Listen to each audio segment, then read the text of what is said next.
Comrade সভাপতি, এখানে উপস্থিত আমাদের নেতা কমরেড মোহাম্মদ সেলিম, কমরেড আবাস রায়চৌধুরী, যুব আন্দোলনের নেতৃত্ব কমরেড রহিম, কমরেড হিমদা, মীনাক্ষীদি, কলতান্দা, ছাত্র আন্দোলনে আমার সহকর্মী ময়ূকদা, প্রতিকুরদা, দীপশিতা, দীপ্তজিৎ সহ এই ব্রিগেডের মাঠ এবং এই ব্রিগেডের মাঠের বাইরে জীবনের যে বৃহত্তর ব্রিগেড, সেখানে আমাদের দিকে তাকিয়ে থাকা, কান পেতে থাকা লক্ষ কোটি আক্রান্ত, আহত, নিপীড়িত, শোষিত, বঞ্চিত মানুষ, আমি প্রত্যেককে নতুন বছরের শুভেচ্ছা জানাচ্ছি এবং জানিয়ে বলতে চাইছি 2023 সালে যারা আপনার মুখের ভাত কেড়ে নিল, 2024 সালে আমরা তাদের কিস্তি মাত করে দেব, এটাই আমাদের শপথ।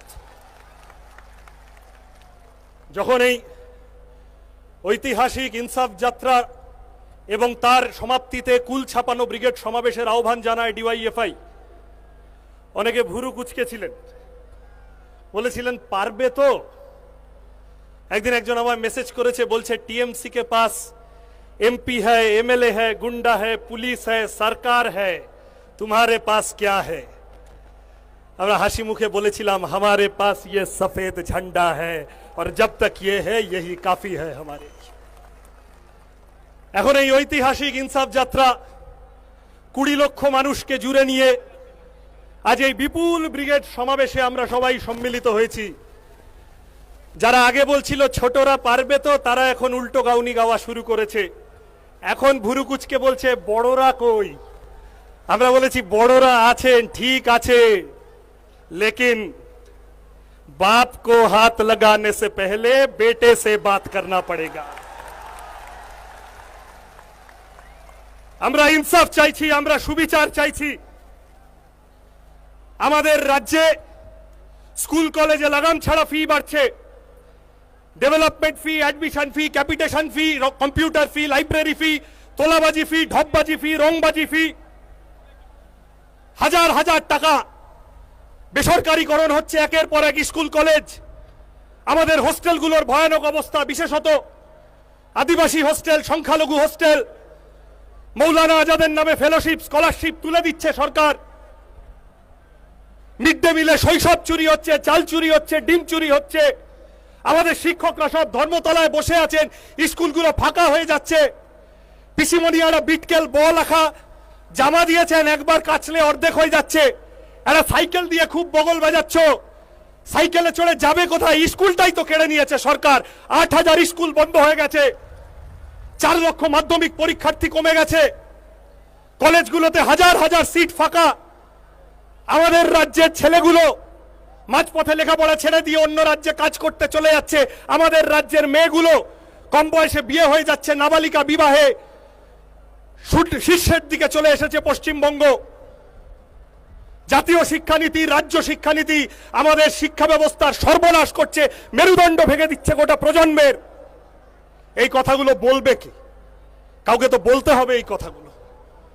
যারা ভোটে জিতেছে, যাদের ভোটে জিতে এসে এই কথা বলার কথা, তাদের দিকে তাকান। তারা পার্টি না প্রপার্টি কেউ বুঝতে পারছে না। শাসক দলের অন্দরে তাকান, বলছে 1 2 3 4 প্রবীণ চোর, নবীন চোর। বিধানসভায় তাকান, বিধানসভার অলিন্দে ওখানে ঘাসফুল, পদ্মফুল, 2 ফুল মিলে পাবলিককে এপ্রিল ফুল করার জন্য বসে রয়েছে। ওখানে বলছে 1 2 3 4টা পুরনো হয়ে গেছে, ওইটা আর চলছে না। বলছে নতুন স্লোগান এসেছে, 1 2 3 4 শান্তিনিকেতনে ডাকাত, শান্তিকুঞ্জে বাটপাড়। আমাদের এর হাত থেকে, এর মধ্যে থেকে ভবিষ্যতের কথা নিয়ে বেরোতে হবে। আমাদের বলতে হবে ভবিষ্যতের কথা। এই বিপুল ইনসাফ যাত্রা তারুণ্যের ডাকে, যৌবনের ডাকে, সেই ইনসাফ যাত্রাকে কুর্নিশ জানিয়ে গত 2 মাস ধরে প্রত্যেক দিন এসএফআই কর্মীরা গোটা রাজ্য জুড়ে কাঁধে কাঁধ মিলিয়ে ইনসাফ যাত্রীদের সাথে রুজি রুটির কথাকে, রুটি, কাপড়া, মাকান কা মুদ্দা, অন্ন, বস্ত্র, বাসস্থান, শিক্ষা, স্বাস্থ্য, কর্মসংস্থানের কথাকে রাজনীতির, বাংলার রাজনীতির মূল স্রোতে ফিরিয়ে আনার চেষ্টা করেছে। আমরা স্লোগান দিয়েছি ছাত্রদেরকে বলেছি আমরা স্বাধীনতা গণতন্ত্র সমাজতন্ত্রের পতাকা নিয়ে স্কুল কলেজে শপথ করো, বিভেদ রুখে স্বদেশ গড়ো। যারা ধর্মের নামে, জাতের নামে, ভাষার নামে, অন্নদা শঙ্করের ভাষায় যে ধেড়ে খোকারা ভারত ভেঙে ভাগ করতে চাইছে, আমরা রবি ঠাকুরের মাটি থেকে গোটা দেশের মানুষের কাছে বার্তা দিতে চাই, সচেতন করতে চাই। ধর্মের বেশে মোহ যারে এসে ধরে, অন্ধ সেজন মারে আর শুধু মরে। পদ্ম পাতার তলায় পদ্ম ফুল দেখতে সুন্দর হয়, পদ্ম পাতার তলায় সাপ লুকিয়ে থাকে, ওই ফাঁদে পা দেবেন না। আমরা বাঁচতে চাই, আমরা মরতে চাই না। আমরা বাঁচতে চাই মাথা উঁচু করে। এই গোটা প্রজন্ম বাঁচতে চায়। এই বাঁচার লড়াই দীর্ঘজীবী হবে। আমি আমার কথা দীর্ঘায়িত করব না, পরের বক্তারা আছেন, আমাদের নেতারা। আজ থেকে আমরা তারুণ্যের উদ্দীপনা, যৌবনের এই ব্রিগেড, আমরা নতুন ভোরের সূর্যোদয়ের বার্তা নিয়ে আমরা ফিরব পাড়ায় পাড়ায়, মহল্লায়, স্কুলে, কলেজে। আমি শেষ করব সেই মানুষটিকে শতবর্ষে স্মরণ করে।